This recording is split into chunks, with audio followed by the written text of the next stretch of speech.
Hello friends, आप सभी का स्वागत है अभ्युदय एकेडमी क्लासेस पे। फ्रेंड्स, जैसा कि पिछली कक्षा में हम लोग पढ़ रहे थे नरेशन, और नरेशन टॉपिक खत्म हो गया था। आज हम लोगों को पढ़ना क्या है? ट्रांसफॉर्मेशन। ठीक है ना, ये एक नया टॉपिक है। ठीक है ना, आपके सिलेबस में 4 टॉपिक होते हैं। जैसे पहला सिंटेक्स होता है, दूसरा नरेशन, फिर उसके बाद सिंथेसिस, ट्रांसफॉर्मेशन, ये 4 टॉपिक है ना। तो 4 टॉपिक में से एक टॉपिक नाम क्या है इसका?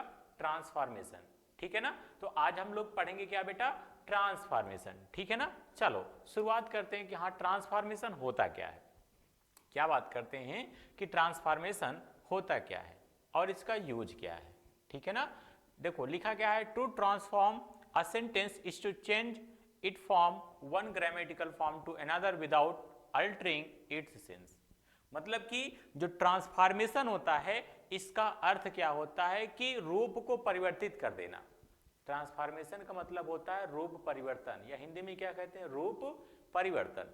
ठीक है ना, इसका मतलब यह है कि क्या करो, आप रूप को परिवर्तित कर दो, लेकिन जब रूप परिवर्तित हो विदाउट अल्टरिंग इट सेंस, मतलब इसका अर्थ नहीं बदलना चाहिए। बिना अर्थ चेंज हुए क्या नहीं चेंज होना चाहिए? अर्थ। ठीक है ना, हिंदी में लिखा है क्या? ट्रांसफॉर्मेशन का अर्थ होता है टू चेंज द फॉर्म। अतः किसी वाक्य के एक रूप को बिना अर्थ परिवर्तन किए, क्या बिना अर्थ परिवर्तित हुए किसी दूसरे रूप में बदलना ही क्या कहलाता है? ट्रांसफॉर्मेशन।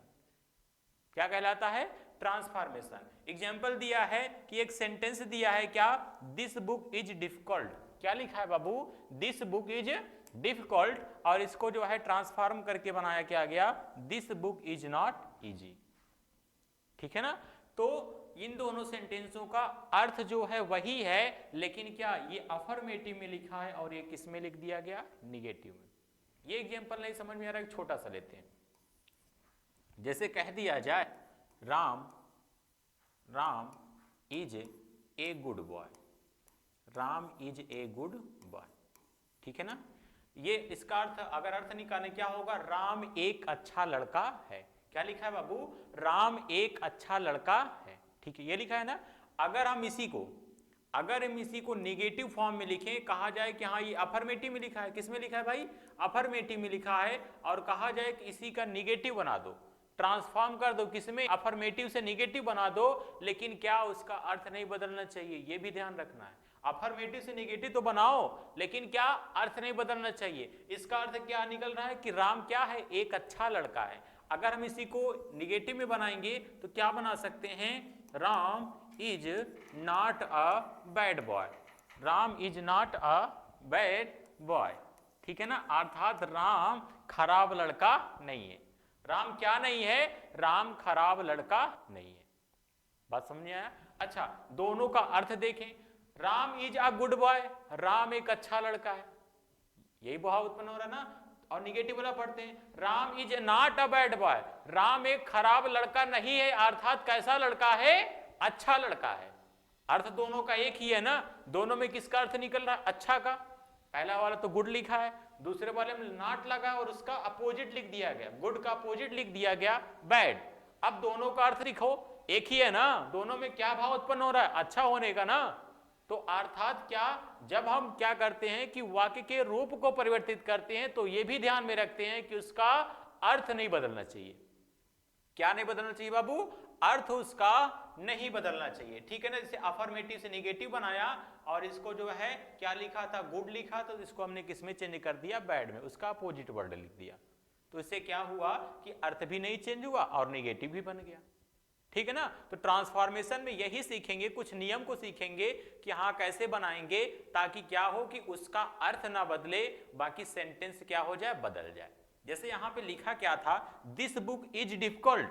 यह किताब क्या है? कठिन है। यह किताब क्या है बाबू? कठिन है। तो इसको हम क्या लिख सकते हैं? This book is not easy. यह किताब आसान नहीं है। यह किताब आसान नहीं। आसान नहीं है मतलब क्या है? कठिन है। आसान नहीं है मतलब क्या लिखा है बाबू? कठिन लिखा है ना। अर्थात क्या? This book is difficult. चाहे ऐसे बोल सकते हो या फिर ऐसे बोल सकते हो, दोनों का अर्थ एक ही है, लेकिन ये अफर्मेटिव में लिखा है और इसमें ये किस में लिखा है? निगेटिव में। इसका हमने क्या कर दिया? ट्रांसफॉर्मेशन कर दिया, वाक्य के रूप को बदल दिया। ये अफर्मेटिव का रूप था और ये किसको रूप दे दिया? निगेटिव का रूप। ठीक है ना, तो हम लोग ट्रांसफॉर्मेशन में सीखेंगे क्या कि हाँ कैसे वाक्य का रूपांतरण करें ताकि उसका अर्थ भी ना बदले और क्या हो जाए वाक्य बदल जाए। ठीक है ना, तो इसको बदलने के लिए ढेर सारे नियम है। ठीक, देखो कौन कौन से नियम है। पहला नियम जो है interchange of voice. Interchange of voice अर्थात एक्टिव वॉइस का कोई सेंटेंस होगा उसे कहेगा कि पैसिव बना दो। क्या कहेगा? एक्टिव वॉइस का सेंटेंस देगा और कहेगा क्या बना दो बाबू? पैसिव बना दो। ठीक है ना, अच्छा ऐसे दे सकता है। या फिर रिमूवल ऑफ टू, मतलब कि कोई एक सेंटेंस रहेगा उसमें टू का प्रयोग किया रहेगा। किसका? टू का प्रयोग किया रहेगा और उसको रिमूव करना रहेगा ना। और रिमूव करेंगे उसको इस प्रकार से लिखना है कि उसका अर्थ भी क्या ना हो, बदले ना। जैसा अर्थ टू लगाने पे हो रहा है वैसा ही अर्थ टू ना लगाने पे भी निकले। ठीक है ना, फिर क्या हम क्या करते हैं, असर्टिव सेंटेंस कोई है उसको किस में बना देंगे? इंट्रोगेटिव में। असर्टिव सेंटेंस को इंट्रोगेटिव में बनाएंगे लेकिन अर्थ क्या नहीं होना चाहिए, बदलना नहीं चाहिए। या फिर इंट्रोगेटिव का सेंटेंस है उसको किस में बनाना है? असर्टिव में बनाना है, लेकिन अर्थ क्या ना हो, परिवर्तित ना हो। ठीक है ना, ऐसे क्या अफर्मेटिव को किस में बनाना है? निगेटिव में। या फिर निगेटिव सेंटेंस देगा उसको अफर्मेटिव में बनाना है लेकिन क्या ना हो, अर्थ ना परिवर्तित हो। और क्या हो सकता है? डिग्री। ठीक है ना, डिग्री जानते हो ना, मूल अवस्था परिवर्तन। तो पता लगा कि सिंपल पॉजिटिव डिग्री, मतलब पॉजिटिव डिग्री में कोई सेंटेंस दिया है और पूछा जाए क्या सुपरलेटिव डिग्री में चेंज करो या कंपैरेटिव डिग्री में चेंज करो। कंपैरेटिव डिग्री का कोई वाक्य है उसे कहा जाए कि हाँ पॉजिटिव डिग्री में चेंज करो या सुपरलेटिव डिग्री में चेंज करो। तो उसको कैसे चेंज करेंगे वो सीखेंगे। फिर उसके बाद क्या एक्सक्लेमेटरी सेंटेंस रहेगा उसको असर्टिव में बनाना रहेगा, या कोई असर्टिव सेंटेंस है उसको किस में बनाना रहे? असर्टिव मतलब एक्सक्लेमेटरी में बनाना रहे तो कैसे बनाएंगे? ठीक है ना, फिर क्या different way of expressing a condition and contrast, मतलब कि कुछ शर्त वाले वाक्य कंडीशनल सेंटेंस हो सकते हैं। जैसे कहा जाए यदि वह राजा होता तो मैं रानी होती ऐसे बोल सकते हैं ना, यदि वह राजा होता तो मैं रानी होती। ऐसे अगर कुछ भी शर्त वाले वाक्य होंगे या कंट्रास्ट मतलब विरोधाभास वाले वाक्य होंगे तो उसको हम कैसे चेंज करें या किसमें परिवर्तित करें कि उसका अर्थ भी ना बदले। ठीक है ना, interchange of one parts of speech, मतलब कुछ पार्ट्स ऑफ स्पीच को हम अदर पार्ट्स ऑफ स्पीच में चेंज कर सकते, मतलब चेंज करके बना सकते हैं, उसको भी सीखेंगे कैसे बनाएंगे। फिर क्या सिंपल सेंटेंस दिया रहेगा, सिंपल सेंटेंस को कंपाउंड में चेंज करेंगे। किसमें? कंपाउंड में चेंज कर देंगे। या कंपाउंड सेंटेंस दिया उसको हम सिंपल में बनाएंगे। ठीक है ना, सिंपल दिया उसका क्या कॉम्प्लेक्स पूछ ले कि हाँ इसका कॉम्प्लेक्स सेंटेंस क्या होगा, या कॉम्प्लेक्स दिया उसका क्या पूछ ले बाबू, सिंपल क्या होगा। ठीक है ना, इन सारी चीजों पे अध्ययन करेंगे। ये 10 टॉपिक है। कितने टॉपिक पढ़ना है हमको? 10 टॉपिक। और 10 टॉपिक क्या है? मोस्ट इंपॉर्टेंट है। लास्ट को दोनों को छोड़ दो, लास्ट दोनों को हम किसमें पढ़ेंगे? सिंथेसिस में भी पढ़ेंगे। किसमें? सिंथेसिस में। ठीक है ना, वहां पे ये बहुत अच्छे तरीके से पढ़ाया जाएगा। ठीक है ना, सिंपल क्या होता है, कंपाउंड क्या होता है, कॉम्प्लेक्स क्या होता है और ये कैसे बनता है, इन सारी चीजों को। बाकी जितने भी चीजें हैं इन सबको हमको ट्रांसफॉर्मेशन के अंतर्गत ही पढ़ना है। ठीक है ना, तो चलो सबसे पहले तो ये पढ़ना था, लेकिन हम लोग शुरुआत किससे करते हैं? वॉइस से करते हैं। किससे करते हैं बाबू? वॉइस से। ठीक है ना, चलो अब शुरुआत करते हैं वॉइस की। आपको ट्रांसफॉर्मेशन समझ में आ गया ना कि ट्रांसफॉर्मेशन होता क्या है? मतलब कि वाक्य का रूप परिवर्तित करो लेकिन क्या उसका अर्थ परिवर्तित ना हो। वाक्य का रूप परिवर्तित करो लेकिन उसका अर्थ भी परिवर्तित ना होने पाए। ठीक है ना, अब कोई एक्टिव, अब क्या पढ़ेंगे बाबू? वॉइस पढ़ते हैं। अगर कोई एक्टिव वॉइस का सेंटेंस हो, अगर कोई एक्टिव वॉइस का सेंटेंस हो, जैसे एक वाक्य लिख देते हैं, he reads a letter, he reads a book लिख देते हैं। लेटर क्या होगा? ही रीड्स अ बुक, ये लिखा है। ठीक है ना, अब इसको कहा जाए इसका पैसिव बनाओ। सबसे पहले हम बात करेंगे कि वॉइस, एक्टिव वॉइस में क्या होता है। ऐसा एक्टिव वॉइस, अगर कोई वाक्य एक्टिव वॉइस में लिखा होगा उसमें कर्ता प्रधान होगा। कौन प्रधान होगा भाई? कर्ता जी। एक्टिव वॉइस में कौन प्रधान होगा? कर्ता। सब्जेक्ट प्रधान होता है। ठीक है ना, जैसे गांव में एक मुखिया होता है, जो प्रधान होता है वो आगे आगे चलता है कि नहीं, अर्थात जो आगे आगे दौड़ेगा वो कौन होगा? सब्जेक्ट होगा। अगर कोई वाक्य एक्टिव वॉइस में लिखा होगा तो आगे आगे कौन दौड़ेगा भाई? सब्जेक्ट बाबा दौड़ेंगे। कौन बाबा? सब्जेक्ट बाबा अगर आगे आगे दौड़ रहे हैं तो कैसा वॉइस होगा? Active voice. और ये पीछे क्या लिखा है बाबू? ये ऑब्जेक्ट लिखा है। क्या लिखा है? ऑब्जेक्ट। अगर ऑब्जेक्ट प्रधान हो, क्या प्रधान हो, ऑब्जेक्ट प्रधान हो, तब वो कैसा वॉइस कहलाएगा भाई, पैसिव वॉइस। कैसा वॉइस कहलाएगा, पैसिव वॉइस कहलाएगा। कब, जब क्या प्रधान हो जाए, ऑब्जेक्ट। ऑब्जेक्ट यहां पे क्या था, ए बुक था ना, अब बुक था, यही था ना। और यहां पे देखो अब क्या हो गया, प्रधान हो गया, आगे आ गया। आगे कौन आ गया भाई, अबू का गया प्रधान, यही तो बना ना प्रधान। अब ये आ गया आगे, अर्थात क्या हुआ, ये कैसा सेंटेंस हो गया, पैसिव वॉइस। अगर कोई पूछे एक्टिव वॉइस में किसकी प्रधानता होती है, तो क्या बताओगे भाई, कर्ता की प्रधानता होती है। पैसिव वॉइस में किसकी प्रधानता होती है, कर्म की। अच्छा, एक्टिव वॉइस को हिंदी में क्या कहते हैं भाई, पहले तो ये जानो वॉइस को हिंदी में क्या कहते हैं। वॉइस को हिंदी में कहते हैं वाच। क्या कहते हैं, वाच। अच्छा, एक्टिव वॉइस को क्या कहते हैं, कर्तृवाच, जिसमें क्या, कर्ता प्रधान हो। कौन प्रधान हो भाई, कर्ता प्रधान हो। पैसिव वॉइस को क्या कहते हैं, कर्मवाच। कौन सा वाच भाई, कर्मवाच। कर्मवाच में कौन प्रधान होता है, कर्म। कौन प्रधान होता है, कर्म। आपको एक्टिव वॉइस और पैसिव वॉइस में कौन प्रधान होगा पता चला, एक्टिव वॉइस में कर्ता प्रधान होता है, पैसिव वॉइस में कर्म प्रधान होता है। ठीक है ना। अब चलिए हम लोग बात करते हैं मेन मुद्दे पे, that's is how to change into passive voice. मतलब कोई भी सेंटेंस अगर एक्टिव वॉइस में लिखा होगा उसका हम पैसिव कैसे बनाएंगे, उसका पैसिव कैसे बनाएंगे। ठीक है ना। यहाँ पे एक हेडिंग लिखा है क्या, how to change into passive voice. मतलब कोई एक्टिव वॉइस का सेंटेंस है उसको हम पैसिव वॉइस में कैसे बदलेंगे। ठीक है, चलो बात करते हैं।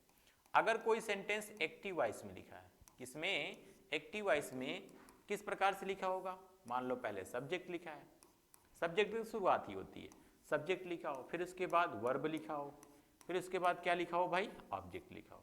पहले सब्जेक्ट, फिर वर्ब, फिर ऑब्जेक्ट लिखा हो। ठीक है ना। और अगर इसका पैसिव बनाना हो, अगर इसका पैसिव बनाना हो, तो पैसिव बनाने के लिए क्या करेंगे हम, पैसिव बनाने के लिए क्या करेंगे, सबसे पहला काम, ऑब्जेक्ट को सब्जेक्ट बना देंगे। ऑब्जेक्ट को कहां लाएंगे, सब्जेक्ट के स्थान पे। ऑब्जेक्ट को क्या बनाएं, सब्जेक्ट। ठीक है ना। फिर प्लस लगाएंगे, फिर हेल्पिंग वर्ब का प्रयोग करेंगे। किसका प्रयोग करेंगे भाई, हेल्पिंग वर्ब का प्रयोग करेंगे। ठीक है ना। फिर उसके बाद किसका प्रयोग करेंगे, मेन वर्ब का। किसका प्रयोग करेंगे, मेन वर्ब का। अर्थात क्या लगाएंगे, मेन वर्ब का थर्ड फॉर्म, मेन वर्ब का थर्ड फॉर्म। ठीक है ना। फिर प्लस लगाएंगे।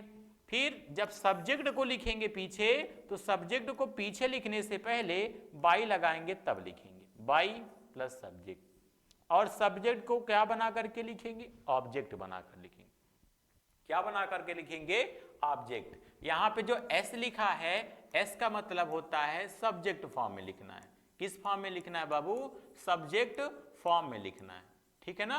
और जो ओ लिखा है, ओ का मतलब कौन से फॉर्म में लिखना है, ऑब्जेक्ट के फॉर्म में लिखना है, ऑब्जेक्ट के फॉर्म में लिखना है। समझ में आया इतनी बात। क्या सब्जेक्ट लिखा रहेगा तो उसको क्या बनाएंगे, ऑब्जेक्ट। ऑब्जेक्ट लिखा है तो उसको सब्जेक्ट बनाएंगे। और मेन वर्ब का फर्स्ट फॉर्म लिखा रहे या सेकंड फॉर्म लिखा रहे या थर्ड फॉर्म लिखा रहे, वर्ब का कोई भी फॉर्म लिखा रहे, सदैव क्या लिखेंगे, जब पैसिव बनाएंगे तो वर्ब का थर्ड फॉर्म ही लिखेंगे। जब भी पैसिव बनाएंगे तो वर्ब का कौन सा फॉर्म लिखेंगे, थर्ड फॉर्म। अच्छा, जब सब्जेक्ट को ऑब्जेक्ट बना करके लिखेंगे तो उसके पहले क्या लगाएंगे भाई, बाई लगाएंगे। उसके पहले क्या लगाएंगे, बाई। समझ में आया इतनी चीज क्या कि सब्जेक्ट को ऑब्जेक्ट बना देंगे, ऑब्जेक्ट को सब्जेक्ट बना देंगे, मेन वर्ब का थर्ड फॉर्म लिखेंगे। और इस सब्जेक्ट को ऑब्जेक्ट के रूप में लिखने से पहले क्या लिखेंगे, बाई लिखेंगे। क्या लिखेंगे भाई, बाई लिखेंगे। इतना समझ में आया ना। अब चलिए हम लोग देखते हैं कि कितने टेंस की पैसिव बनती है, कितने टेंस की पैसिव बनती है। ये तो आप लोग इसको लिख सकते हो, इसको लिख लो, ये काम देगा ना कि हाँ कैसे चेंज करते हैं। ठीक है, आप लोग इसका स्क्रीनशॉट ले सकते हो। चलिए अब हम लोग बात करते हैं किसका, टेंस का, कि कौन कौन से टेंस की पैसिव बनती है। जो पहला टेंस है present indefinite tense. Present indefinite tense की क्या पैसिव बनती है, प्रेजेंट इंडेफिनिट टेंस की पैसिव बनती है, ठीक है ना। दूसरा प्रेजेंट कंटीन्यूअस की बनती है, किसकी, प्रेजेंट कंटीन्यूअस की, ठीक है ना, कंटीन्यूअस टेंस की पैसिव बनती है। एक चीज छूट रहा है, देखो क्या, कि जो पैसिव बनती है किस वर्ब की बनती है। वर्ब दो प्रकार की होती है, एक होती है ट्रांजिटिव वर्ब, कौन सी वर्ब होती है भाई, ट्रांजिटिव वर्ब, और दूसरे का नाम क्या होता है, इंट्रांजिटिव वर्ब, इंट्रांजिटिव वर्ब। अच्छा सर ये ट्रांजिटिव वर्ब क्या होती है और इंट्रांजिटिव वर्ब क्या होती है। ट्रांजिटिव वर्ब का मतलब ऐसी वर्ब जो कर्म के साथ है तभी अपना पूरा अर्थ दे, क्या, ऐसी वर्ब, या इतना जानो साकर्मक क्रिया, हिंदी में क्या कहते हैं, साकर्मक क्रिया, मतलब ऐसी वर्ब जो कर्म के साथ है, किसके साथ है, कर्म के साथ, क्रिया लिखा और क्रिया के साथ में क्या हो, कर्म हो, उसी की हम क्या बना सकते हैं, पैसिव बना सकते हैं। इंट्रांजिटिव मतलब अकर्मक क्रिया, जो कर्म के साथ ना आए, जो कर्म के साथ ना आए, वो कौन सी वर्ब, इंट्रांजिटिव वर्ब। किसकी पैसिव बनेगी, केवल ट्रांजिटिव वर्ब की पैसिव बनती है, ठीक है ना। अभी नोट में लिख दूंगा किसकी पैसिव बनती है, केवल ट्रांजिटिव वर्ब की पैसिव बनती है। या फिर लिख सकते हैं कि अगर प्रश्न करें हम किसी वाक्य से, किसका प्रश्न करें, किसको का या फिर क्या का प्रश्न करें, किसको का या क्या का प्रश्न करें और कुछ उत्तर मिले, क्या, किसको या क्या का प्रश्न करने पे उत्तर मिले, उसी की पैसिव बनेगी, ठीक है ना। तो प्रेजेंट इंडेफिनिट की पैसिव बनती है टेंस में, प्रेजेंट कंटीन्यूअस टेंस की बनती है, और किसकी बनती है भाई, प्रेजेंट परफेक्ट की बनती है, प्रेजेंट परफेक्ट की। फिर पास्ट इंडेफिनिट की बनती है, पास्ट इंडेफिनिट की बनती है, और किसकी बनती है, पास्ट कंटीन्यूअस की बनती है, पास्ट कंटीन्यूअस टेंस की बनती है, और किसकी बनती है, पास्ट परफेक्ट की बनती है, पास्ट परफेक्ट की, ठीक है ना। फिर किसकी बनती है जी, पास्ट परफेक्ट कंटीन्यूअस टेंस की पैसिव नहीं बनती ना, किसका बनेगा, फ्यूचर इंडेफिनिट का, फ्यूचर इंडेफिनिट का, फ्यूचर इंडेफिनिट का। फिर किसका बनता है, कंटीन्यूअस का नहीं बनता, फ्यूचर परफेक्ट का बनता है, फ्यूचर परफेक्ट। कितने टेंस हो गए, तीन इधर, 3 to 5, मतलब कि कुल 8 टेंस की पैसिव बनती है। कितने टेंस की बाबू पैसिव बनती है, 8 टेंस की, ठीक है ना। तो चलिए हम लोग सीखते हैं एक एक टेंस की पैसिव। पहला क्या सीखेंगे, प्रेजेंट इंडेफिनिट टेंस की पैसिव कैसे बनाएंगे, मतलब कोई सेंटेंस अगर प्रेजेंट इंडेफिनिट टेंस में लिखा है तो उसका हम पैसिव कैसे बनाएंगे, ठीक है ना। चलो शुरुआत करते हैं। पहला टेंस क्या, प्रेजेंट इंडेफिनिट टेंस। कौन सा टेंस भाई, प्रेजेंट इंडेफिनिट टेंस। एक रूल लिख लो, जब भी बता रहे थे, क्या, नोट करके लिख लो या रूल करके लिख लो, केवल केवल ट्रांजिटिव वर्ब, कौन सी वर्ब भाई, ट्रांजिटिव वर्ब, ट्रांजिटिव वर्ब की पैसिव बनती है, केवल ट्रांजिटिव वर्ब की ही पैसिव बनती है, वर्ब की ही पैसिव पैसिव बनती है, बनती है। किसकी पैसिव बनती है भाई, ट्रांजिटिव वर्ब की, अर्थात किसको, यहां पे कोष्ठक में लिख दे रहे हैं, किसको का या क्या का प्रश्न करें, किसको का या फिर क्या का प्रश्न करें और कुछ उत्तर मिले, उसी की क्या बन सकती है, पैसिव बन सकती है, और किसी भी सेंटेंस की पैसिव नहीं बनेगी, ठीक है ना। अगर असर्टिव में लिखा है तो किसी भी सेंटेंस की पैसिव नहीं बनेगी, ठीक है ना। चलो अब हम लोग सीखते क्या हैं, क्या सीखते हैं भाई, प्रेजेंट इंडेफिनिट टेंस की पैसिव। कौन सा टेंस भाई, present indefinite tense, present indefinite tense. Present indefinite tense. अगर एक्टिव का रूल बात करें तो कैसा लिख के आएगा, और पैसिव की बात करें तो कैसा लिख के आएगा भाई ना। एक्टिव में क्या लिखा रहेगा, सब्जेक्ट लिखा रहेगा, फिर उसके बाद वर्ब लिखा रहेगा, वर्ब के फर्स्ट फॉर्म में एस या ईएस हो सकता है लगा हो, ठीक है ना। फिर उसके बाद ऑब्जेक्ट लग के आएगा और क्या एटीसी लिखा रहेगा, छोड़ो एटीसी रहने दो अभी।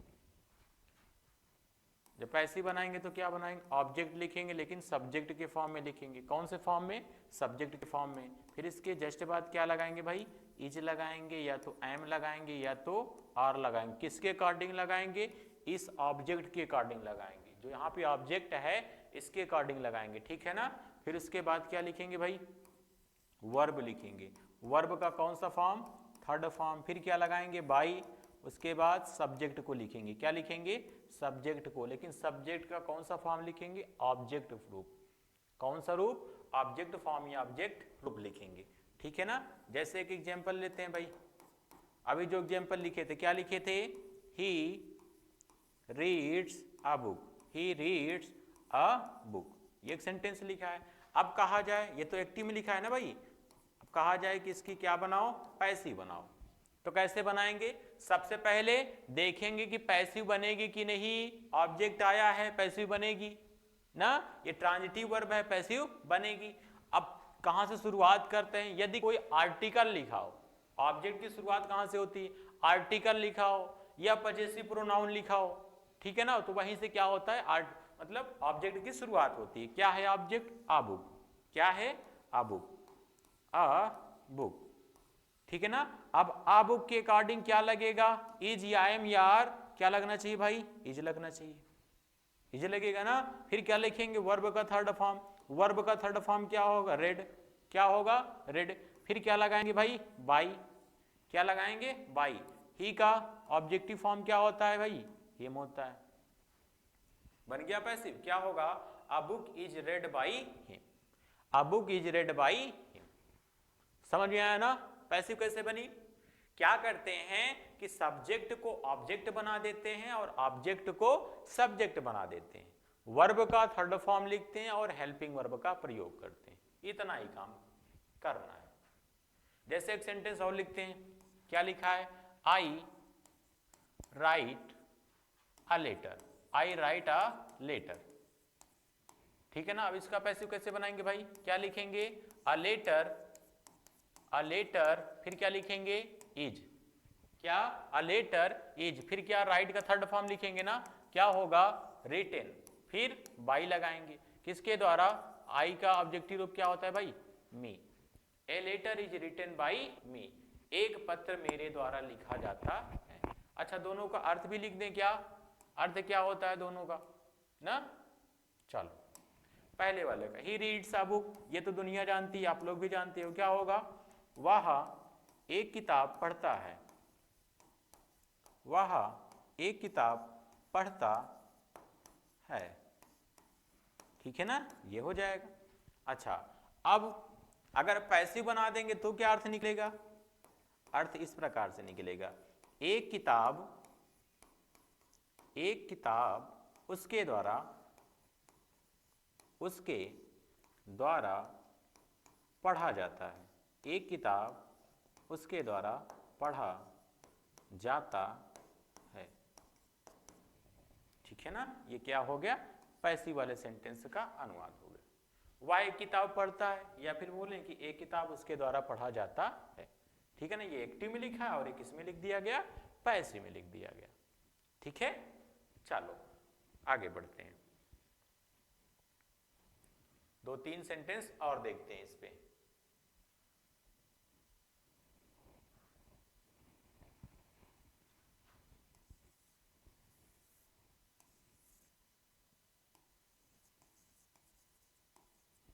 सीमा प्लेज क्रिकेट, सीमा प्लेज क्रिकेट, क्या होगा भाई इसका पैसिव, पैसिव क्या हो जाएगा जी, क्या होगा, क्रिकेट, क्या लिखेंगे, क्रिकेट, फिर क्या, इज, क्या लिखेंगे, प्लेड, क्या लिखेंगे भाई, प्लेड, फिर क्या लगाएंगे, बाई, किसके द्वारा, सीमा के द्वारा, played by Seema, cricket is played by Seema, ठीक है ना। जैसे एक सेंटेंस और लिख दिया जाए, एक्टिव में लिखा है ये सेंटेंस, एक्टिव में लिखा जाएगा।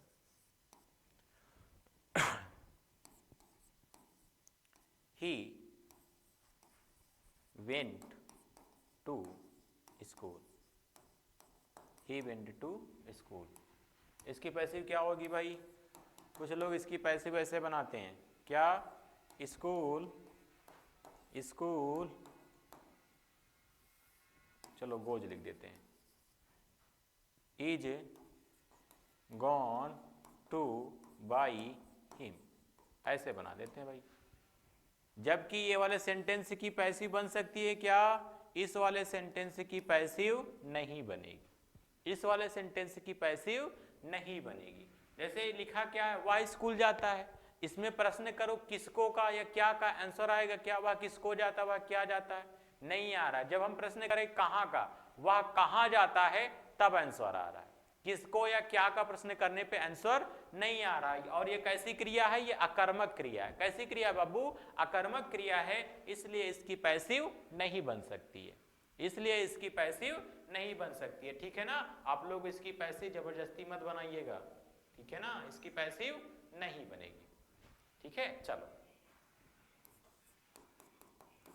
जैसे लिख दिया जाए, he buys a scooter, a scooter, क्या होगा, आ स्कूटर कैसे बनेगा भाई, a scooter, a scooter is, by का थर्ड फॉर्म क्या होता है जी, बॉट, क्या होता है, बॉट बाई, किसके द्वारा, him, bought by him, a scooter is bought by him, ठीक है।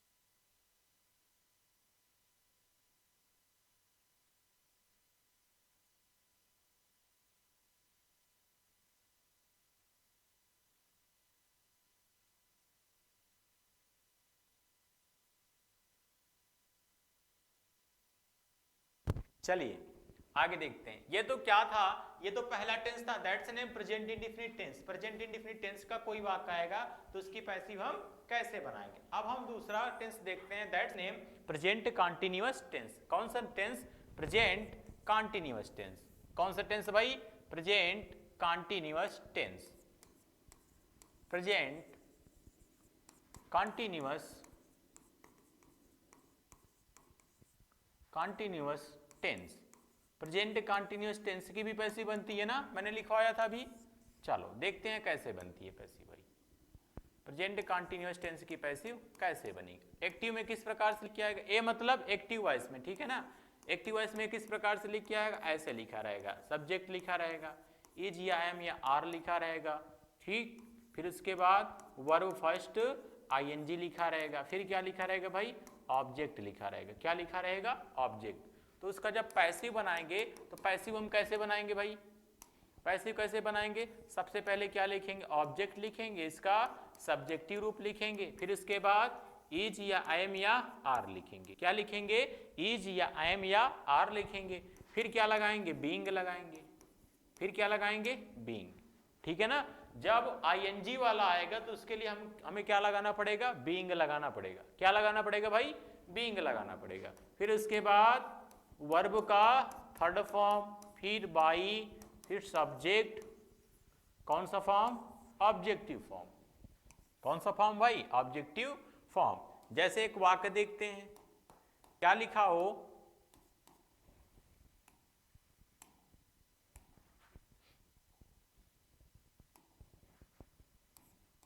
राजेश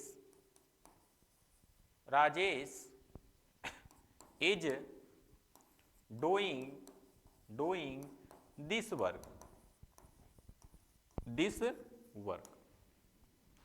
अब इसका क्या बनाना है भाई, पैसिव बनाना है। कैसे बनाएंगे, सबसे पहले क्या लिखेंगे भाई, दिस वर्क। क्या लिखेंगे, दिस वर्क। फिर क्या लिखेंगे भाई, इज लगाएंगे ना दिस वर्क के बाद, इज। फिर क्या लिखेंगे भाई, बीइंग लगाएंगे। क्या लिखेंगे, being. This work is being. फिर थर्ड फॉर्म, डू का थर्ड फॉर्म डन, डन। फिर क्या लगाएंगे, बाई। किसके द्वारा, राजेश के द्वारा, by Rajesh. This work is done by Rajesh, this work is done by Rajesh. ठीक है ना। ये कैसा था, कॉन्टिन्यूअस। अगर कॉन्टिन्यूअस में आएगा तो ऐसे, अगर इस फॉर्म का रहेगा तो हम उसको इस फॉर्म में क्या कर देंगे, चेंज कर देंगे। अब अगला टेंस देखते हैं भाई। क्या आप लोगों को पहले कॉन्सेप्ट सिखा देते हैं, फिर उसके बाद अगली जो क्लास होगी हमारी, हम ऐसे ही पढ़ाते हैं। क्या पहले क्लास में क्या होगा, कॉन्सेप्ट सीखेंगे, अगली वाली क्लास में उसका प्रैक्टिस करेंगे खूब बढ़िया से। ठीक है ना। तो ये क्या हो गया सारे कॉन्सेप्ट हो गए, फिर इसके बाद प्रैक्टिस अगले वाले क्लास में करेंगे। ठीक है ना। तो अगला टेंस देखते हैं, that's name present perfect tense. कौन सा टेंस भाई, present perfect tense.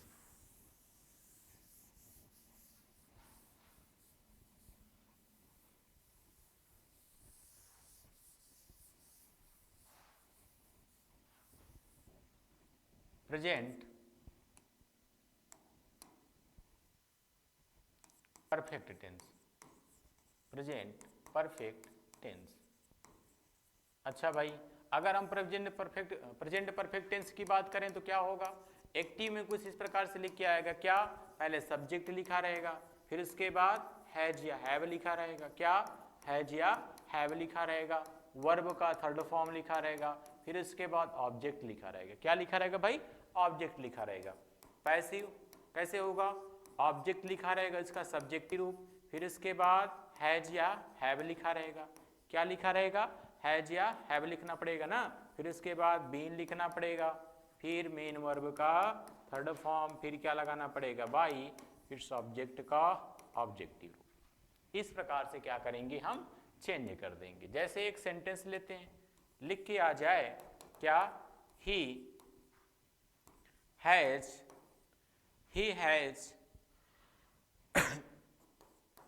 played cricket, he has played cricket, he has played cricket। इस प्रकार से लिखा है ना। अब इसका क्या बनाना है भाई, पैसिव बनाना है। कैसे बनाएंगे, क्रिकेट को आगे लेकर के आएंगे ना। क्या करते हैं, ऑब्जेक्ट को आगे लेकर के तैयार आते हैं, फिर ऑब्जेक्ट के अकॉर्डिंग क्या लगाते हैं, हेल्पिंग वर्ब। ऑब्जेक्ट क्रिकेट है तो क्या लगेगा, हैज लगेगा। फिर क्या लगाना है भाई, बीन लगाना है। क्या लगाना है, बीन। फिर क्या लिखेंगे, थर्ड फॉर्म, अर्थात क्या लिखेंगे, प्लेड। क्या लिखेंगे भाई, प्लेड। फिर किसके द्वारा, बाई, ही के अकॉर्डिंग क्या होगा, हिम हो जाएगा ऑब्जेक्ट रूप उसका। क्या होगा, हिम। ठीक है ना। तो ये सारे क्या थे, प्रेजेंट के रूल थे। प्रेजेंट में तीन टेंसों की पैसिव बनती है, प्रेजेंट इंडेफिनिट, प्रेजेंट कंटीन्यूअस और प्रेजेंट परफेक्ट। ठीक है ना। आप लोग इसको क्या करिएगा, खूब बढ़िया से तैयार कर लीजिएगा। ठीक है। चलिए आज के लिए यहीं तक रखते हैं, आपसे मिलते हैं कल। और क्या, नए टेंस के साथ, that's name past indefinite tense. ठीक है ना। पास्ट की शुरुआत करते हैं और कल पास्ट और फ्यूचर दोनों पढ़ाते हैं। ठीक है ना। चलिए आज के लिए इतना ही, आपसे मिलते हैं नेक्स्ट क्लास।